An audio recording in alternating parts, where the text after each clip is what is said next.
Hello friends, स्वागत है आपका आपके अपने YouTube channel Saraswati English classes में। मैं समीर सिंह लेकर आया हूँ आज आपके लिए क्लास 9 का सेकेंड लेसन है। ये बिहाइव का नाम है the sound of music, written by Deborah Cowley. और ये जो फर्स्ट पार्ट है साउंड ऑफ म्यूजिक का, ये रिलेटेड है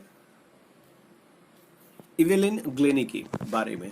एवलिन ग्लेनी के बारे में आपको पहले बता दूं, फिर मैं आपको बताता हूँ कि इस स्टोरी में क्या क्या हम देखेंगे और फिर इस स्टोरी की डिटेल समराइज करेंगे हम।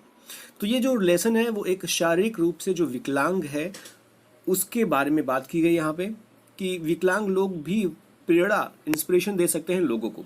इस लेसन में लेखक दिखाता है कि जो अपाहिज लोग होते हैं उनको अपने जीवन में किस प्रकार से कष्ट और कठिनाइयों का सामना करना पड़ता है। उनमें से अधिकतर लोग तो अपने भाग्य के साथ समझौता कर लेते हैं और वो अपनी अपंगता को स्वीकार कर लेते हैं और भीख मांगने या कई अन्य आपराधिक गतिविधियों में शामिल हो जाते हैं। लेकिन कई व्यक्ति अपाहिज होते हुए भी हिम्मत नहीं हारते, कठिन परिश्रम करते हैं। वे इसके खिलाफ वे मजबूती से लड़ते हैं और अपने जीवन में उच्च स्थान को प्राप्त करते हैं। उनके लिए जो अंगहीनता है, अपाहिजता है, एक अभिशाप नहीं बल्कि एक वरदान है।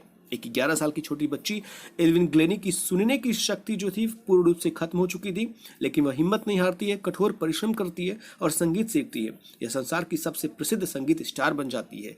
तो वह अपंग लोगों के लिए एक प्रेरणा पुंज का काम करती है, इंस्पिरेशन का काम करती है। तो इस लेसन में हम बात करेंगे एल्विन ग्लेनी, जो एक रियल स्टोरी से रिलेटेड है। ये इमेजिनेटिव नहीं है, ये रियल है।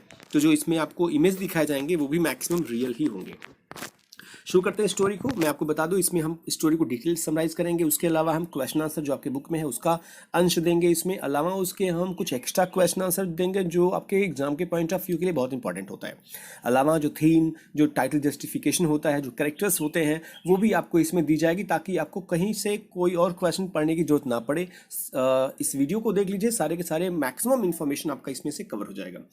शुरू करते हैं डिटेल स्टडी लेसन की। तो ये लेसन मैंने आपको बताया कि ग्लेन नाम की एक स्कॉटिश लड़की के जीवन से रिलेटेड है। ये महोदय जो थी, एक बार जब ये 17 ईयर्स की थी, लगती नहीं थी क्योंकि बहुत पतली थी, इसलिए लगता नहीं था कि 17 ईयर्स की हो चुकी हैं। अकेले एक बार ये अपने सामान को लेकर के रेलवे स्टेशन पर जाती हैं कहीं यात्रा करने के लिए। एक तरफ बहुत भीड़ लगी हुई थी, दूसरी तरफ ये महोदय जो थी वो भीड़ से अपने आप को बाहर लाते हुए दूसरे प्लेटफॉर्म नंबर पर ट्रेन के आने की प्रतीक्षा कर रही थी। प्रतीक्षा ट्रेन के आने की हो रही थी। ट्रेन की आवाज़ इनको सुनाई नहीं दे रही थी, बस ट्रेन की वाइब्रेशन को समझ में आ रही थी कि ट्रेन इस तरफ से आ रही, वाइब्रेट कर रही है। 17 ईयर्स की लड़की जो किसी को नहीं पता था कि ये पूरी तरह से डीफ है, उसे आज अकेले जाने का, अपने आप में हिम्मत जुटा करके कहीं दूर जा करके कुछ करने का, कुछ ऐसा जो लोगों में एक प्रकार से इंस्पिरेशन का काम करता हो, वो करने का मौका मिला। कहानी में आगे बढ़ते हैं, शुरुआत से शुरू करते हैं। जब इनकी माँ एक बार पियानो बजा रही थी, माँ जिनका नाम इसाबेल ग्लेनी है, इन्होंने ग्लेनी महोदया को, एवलिन ग्लेनी को बुलाया। बहुत बार बुलाने के बाद जब इनको सुनाई नहीं दिया तो इसाबेल ग्लेनी महोदया ने फील किया कि लड़की जो है मेरी, उसे सुनाई नहीं दे रहा है, मैं बहुत दिन से देख रही हूँ, लगता मुझे ये है। यानी इनको पहली बार ऐसा आभास हुआ कि इनकी लड़की को जो है वो सुनने की शक्ति उसमें बहुत कम हो गई है या लगभग खत्म हो गई है किसी तरीके से। 8 ईयर्स, याद रखिएगा, 8 ईयर्स में ये आभास हुआ था इनकी माँ को। धीरे धीरे ये स्कूल जाने लगी, वहाँ पर अपने फ्रेंड्स और अपने टीचर से इस बात को छिपाए रखने में सफल रही। लेकिन जब ये 11 ईयर्स की हुई, जब ये महोदय 11 साल की हुई, तब पहली बार ये पता चला कि ये बहरेपन के केस से रिलेटेड जो परेशानी थी इनकी, वो कंफर्म हो गई सबके सामने। अब उनकी सुनने की शक्ति खत्म हो चुकी थी पूरी तरह से। जो 8 ईयर्स में था कुछ बचा खुचा अब खत्म हो चुका था। इसलिए उनकी टीचर को जब पता चल गया 3 साल के बाद कि लड़की में बहरेपन की परेशानी है, तो उनकी माँ को बुलाया और कहा कि आप इस लड़की को यहाँ से लेके जाइए। धीरे धीरे लड़की जो थी अब अंधेरी, गुमनामी की जीवन में जीने लगी, क्योंकि उसने बहुत परेशानियों को सहना उसको पड़ा। बहरी थी, ठीक है, घर पर भी, बाहर भी, स्कूल में भी सब अब ताना मारना शुरू करते। सो सुनाई नहीं देता उसको, लेकिन उसे फील होता कि लोग उसकी बुराई कर रहे हैं। लेकिन इस लड़की ने हिम्मत नहीं हारी। एक समय एक बार ये महोदया जो थी कहीं बैठी थी, एक प्रसिद्ध तबला वादक जिनका नाम था रोन फॉर्बस। अगर आपको मैं स्पेलिंग लिखकर दिखाऊं,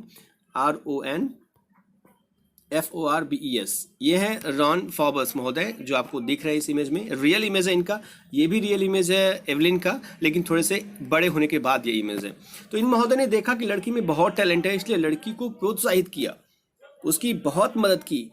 इन्होंने बहुत सिखाया एवलिन को, बताया कि कोई जरूरी नहीं कि कानों के माध्यम से ही सुनो तुम, संगीत केवल कान के माध्यम से सुनकर के नहीं हो सकता, तो किसी अन्य माध्यम से इस संगीत को, इस गीत को, म्यूजिक को सुनने की कोशिश करो।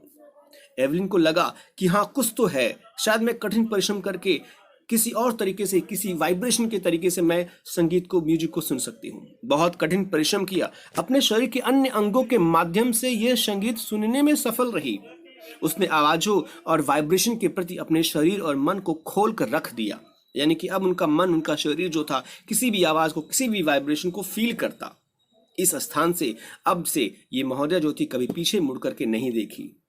बाद में इन्होंने एक युवा ऑर्केस्ट्रा के साथ यूनाइटेड किंगडम यानी इंग्लैंड का भ्रमण किया। ये युवा ऑर्केस्ट्रा है, यहाँ ये शामिल हो गई, यहाँ ये पियानो बजाएंगी, यहाँ ये जाइलोफोन बजाएंगी। तो इस तरीके से इनके लाइफ का यहाँ पर बिगिनिंग हो गया। 16 वर्ष की उम्र में, 16 ईयर्स की आयु में उन्होंने संगीत को अपना जीवन बनाने का निर्णय ले लिया। उसने संगीत के लिए रॉयल अकेडमी, जो माना जाता है इंग्लैंड में सबसे अच्छी अकेडमी है म्यूजिक के लिए, वहां पर इन्होंने एग्जाम दिया, एंट्रेंस एग्जाम दिया। उसने अकेडमी की आज तक के हिस्ट्री में, इतिहास में सबसे ज्यादा मार्क्स प्राप्त किया। इसके बाद तो मानो उसके अरमानों में पंख लग गए हों। ये कहानी जो मैंने आपको बताया अभी 17 ईयर्स की थी, जब वो ट्रेन से जा रही थी, तो ट्रेन में जो जा रही थी वो रॉयल एकेडमी का एंट्रेंस एग्जाम दे चुकी थी, पास हो चुकी थी, और यहाँ वो एडमिशन लेने वाली थी। तब लगभग वो 17 ईयर्स की हो चुकी थी। तो इस तरीके से उस लड़की ने 100 से ज़्यादा इंस्ट्रूमेंट में विशिष्टता हासिल की, यानी कि म्यूजिक के जो 100 से ज़्यादा होते हैं इंस्ट्रूमेंट, जैसे अलग अलग पियानो टाइप के, जाइलोफोन टाइप का, ढोलक टाइप का, या जो भी होता है, अलग अलग उसने इंस्ट्रूमेंट को बजाना सीख लिया था। छोटी सी छोटी बात को भी वो सुन और समझ सकती थी। यह बात बिल्कुल असंभव सा लगता था कि उस जैसी बहरी लड़की जो है इतने धारा प्रवाह रूप से चीज़ों के उत्तर देती है, कोई पूछता है वो जवाब देती है, जब सुनेगी नहीं तो जवाब कैसे देगी। लेकिन ये असंभव सा काम उसने कर दिखाया अपने कठिन परिश्रम से। वह बिना किसी गलती के स्कॉटलैंड के लहजे में, टोन में वो बोला करती थी। वह कहती है कि उसके शरीर के प्रत्येक अंग के माध्यम से उसके अंदर संगीत का प्रवाह होता है। संगीत उसकी त्वचा, उसकी गालों की हड्डियों, यहाँ तक कि बालों से भी झुंझुनाता रहता है। यानी कि जिसमें जज्बा होना, वो कुछ भी कर गुजर सकता है। जब वह जाइलोफोन, आपको मैंने अभी बताया जाइलोफोन, ये है जाइलोफोन, जब वो जाइलोफोन बजाते हैं तो उसकी उंगलियों के सिरों के माध्यम से उसके शरीर के अंदर संगीत का प्रवाह होता है। ढोलक के ऊपर वो झुक करके उसकी गूंज को, उसकी वाइब्रेशन को वह अपने हृदय से सुनती है, उस पर झुक जाती है ढोलक के ऊपर, ताकि जब ढोलक बजाए उसका स्पंदन, उसका वाइब्रेशन इसके वेस्ट से होकर के इसके हार्ट तक जाए, इसके माइंड को कंफर्म कराए कि यह आवाज किस तरीके की बज रही है।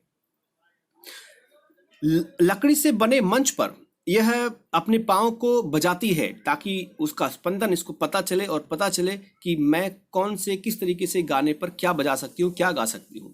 1991 में उसे रॉयल फिलहार्मोनिक सोसाइटी के ख्याति प्राप्त अवार्ड से इसको सम्मानित किया गया, जिसका नाम था सोलोइस्ट ऑफ द ईयर। यानी कि सोलोइस्ट ऑफ द ईयर, अगर आपको मैं यहाँ पे स्पेलिंग लिख करके दिखाऊं सोलोइस्ट का, तो ये है SO, थोड़ा कलर चेंज करना चाहिए मुझे, बिल्कुल SOLOIST, soloist of the year. Soloist of the year award मिला इसको उस रॉयल सोसाइटी से, जो प्रेस्टिजियस, जो बहुत ही ख्याति प्राप्त पुरस्कार माना जाता है उस समय का। तो इस तरीके से लड़की ने बहुत उपलब्धियां हासिल की। वह अपने आप को एक बहुत ही मेहनती मानती है, नियमित संगीत की संगोष्ठियों में जाती है, नियमित वो मीटिंग करती है, म्यूजिक का जो जहाँ पे भी होता है कोई भी प्रोग्राम, वहाँ वो जाती है, अपने आप कह सकते हो अम्यूजमेंट के लिए, इंटरेस्ट के लिए भी, और परफॉर्मेंस के लिए, जैसे कि एक प्रोफेशनल व्यक्ति होता है। यहाँ तक कि वो जेलों में भी जाती है, हॉस्पिटल्स में भी जाती है, लेकिन निःशुल्क रूप से वो गाना गाने के लिए, ताकि वहाँ के लोगों को भी वो इंस्पायर कर सके, वहाँ के लोगों का भी वो मनोरंजन कर सके। वो युवा जो म्यूजिशियंस हैं, संगीतकार हैं, उनको ट्रेनिंग देने के लिए कक्षाएं भी लगाती है वो अब बहुत सारे बच्चों के लिए, बहुत सारे अपंग बच्चों के लिए एक बहुत ही बड़े इंस्पिरेशन बन चुकी है। इस तरीके से ये पोयम, ये लेसन खत्म होता है। फर्स्ट पार्ट जो है क्वेश्चन आंसर, मैंने कहा था आपको, आप इसका स्क्रीनशॉट ले लीजिएगा ताकि आपको आसानी से लिखने में समस्या ना हो, आसानी से आप लिख लीजिएगा। ये क्वेश्चन आंसर है वो जो आपके बुक में दिए गए हैं पीछे। सेकंड क्वेश्चन है ये थर्ड जो 100 to 150 वर्ड्स का जो है एक ही क्वेश्चन पूछा गया है आपके बुक में, वो यहाँ लिखा गया है। अब आपको एक्स्ट्रा दी जा रही है, ये एक्स्ट्रा क्वेश्चंस हैं। ये फर्स्ट क्वेश्चन जो एक्स्ट्रा है इसका शेष भाग ये है, यानी कि ये पूरा दोनों पेज जो है वो ये और ये आपका फर्स्ट क्वेश्चन है। ये सेकंड क्वेश्चन है। सेकंड क्वेश्चन को 3 क्वेश्चन के रूप में यहाँ डिवाइड किया गया है, यानी कि तीनों क्वेश्चन में कुछ भी पूछे आपको लिखना एक ही है। ये भी आपका सेकंड क्वेश्चन का ही अंश है। और ये थर्ड क्वेश्चन आपके लिए, आप अपने कॉपी में नोटबुक में इसे लिख लीजिएगा। मैं क्वेश्चन दे रहा हूँ, आंसर आपको देनी है। देखता हूँ आपको आती है नहीं आती। अगर आपको आता होगा क्वेश्चन, कमेंट बॉक्स में कमेंट करके जरूर बताइएगा कि आप इसका आंसर लिख सकते हो या नहीं। मुझे लिखना तो नहीं पड़ेगा, मुझे लिख करके आपको सेंड करना पड़े। अगर आपको परेशानी होगी तो आप मुझे बताइएगा, मैं आपको फिर से सेंड कर दूंगा इसे लिख करके इसका आंसर। ये कैरेक्टर्स है, मेन कैरेक्टर आपको पता है कि वो एवलिन ग्लेनी का है, इसलिए मैंने सिर्फ एवलिन ग्लेनी के कैरेक्टर्स को यहाँ रखा हुआ है। ये टाइटल है, टाइटल जस्टिफिकेशन आपके इस लेसन की। और ये मैक्सिमम आपको पता होगा कि ये मैक्सिमम क्वेश्चंस में ये थीम जो है वो बहुत इंपॉर्टेंट होता है। आपको ये थीम जानना बहुत आवश्यक है, इसलिए इस तरीके से आपकी इस लेसन की होती है इसमें एंड। मिलते हैं नेक्स्ट वीडियो में, नेक्स्ट पार्ट में कुछ और मैटर के साथ, कुछ और इन्फॉर्मेशन के साथ। तब तक अपना ख्याल रखिएगा, पढ़ते रहेगा, लिखते रहेगा। हाँ, लाइक, शेयर, सब्सक्राइब और कमेंट जरूर कीजिएगा, ताकि मुझे भी इंस्पिरेशन मिले और मैं भी आपके लिए वीडियो बनाता रहूँ। Thank you for watching the video.